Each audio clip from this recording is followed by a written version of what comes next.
बड़ी सौभाग्य की बात है। और यहाँ पर हमारे बोखड़ी के और भी आसपास ग्रामीण क्षेत्र के पचोर तक के लोग हैं, उन सभी को दोनों हाथ जोड़ कर प्रणाम करता हूँ। हमारी देवी स्वरूपा माता बहनों को प्रणाम करता हूँ, क्योंकि ये बिरले ही कार्यक्रम हमको सुनने को मिलता है। हम कृषि कार्य से जुड़े हुए लोग हैं और बहुत कम समय मिलता है कि इसी भागवत महापुराण में बैठ कर के नहीं और व्यासपीठ पर जो हमारे संत श्री हैं उनके मुखार बिंद से अच्छी बातों का सुनने का मौका मिलता है। और यह जो इनके मुखार बिंद से जो शब्द निकले हैं वो भागवत महापुराण के हैं।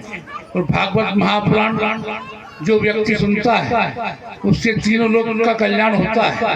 और हमारे जो आज हमारे बीच में नहीं है वो स्वर्ग लोग में है, वो भी प्रसन्न होते हैं, तो पितरों को भी आत्म संतुष्टि मिलती है।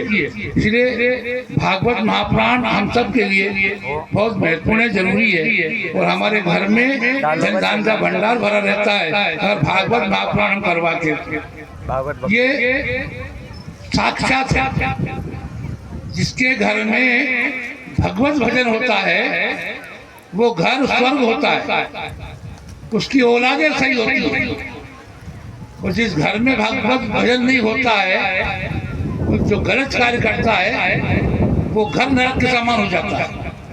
इसलिए मैं अभी सभी से निवेदन करना चाहता हूँ, जो इनके मुखार बिंद से आपने जो सुना है वो करती है।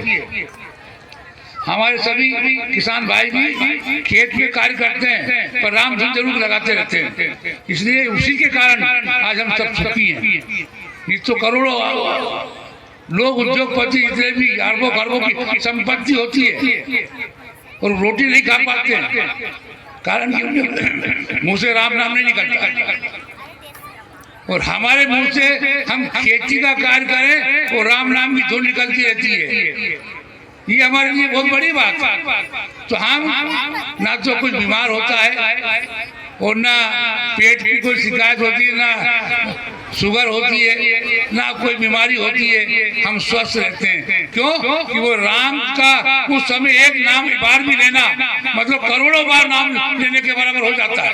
वो ही हमारे लिए उपयुक्त है। इसीलिए हमारे ऊपर परमात्मा की कृपा होती है।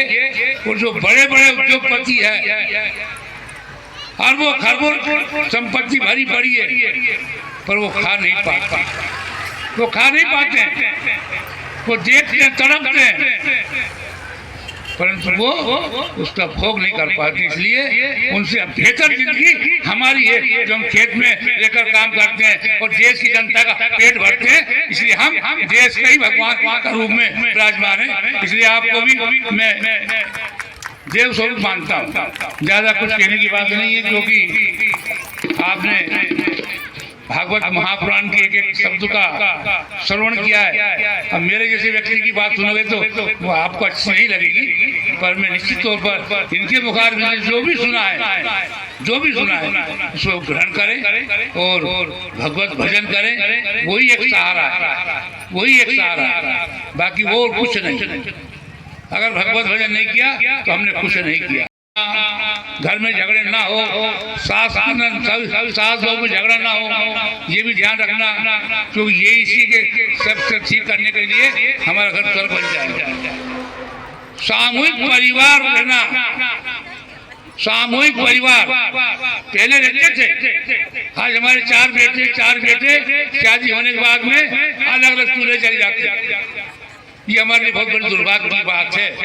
तो हमारे हिंदू समाज में सनातन धर्म के मानने वाले लोगों से प्रार्थना है कि हमारे परिवार में अलग अलग होने की परंपरा बंद होना चाहिए, भाइयों में प्रेम होना चाहिए, जमीन के पीछे झगड़े नहीं करना चाहिए, क्योंकि जमीन कोई लेकर नहीं गया है, कोई लेकर न जाएगा, इसलिए इसके पीछे झगड़ा भी नहीं करना चाहिए।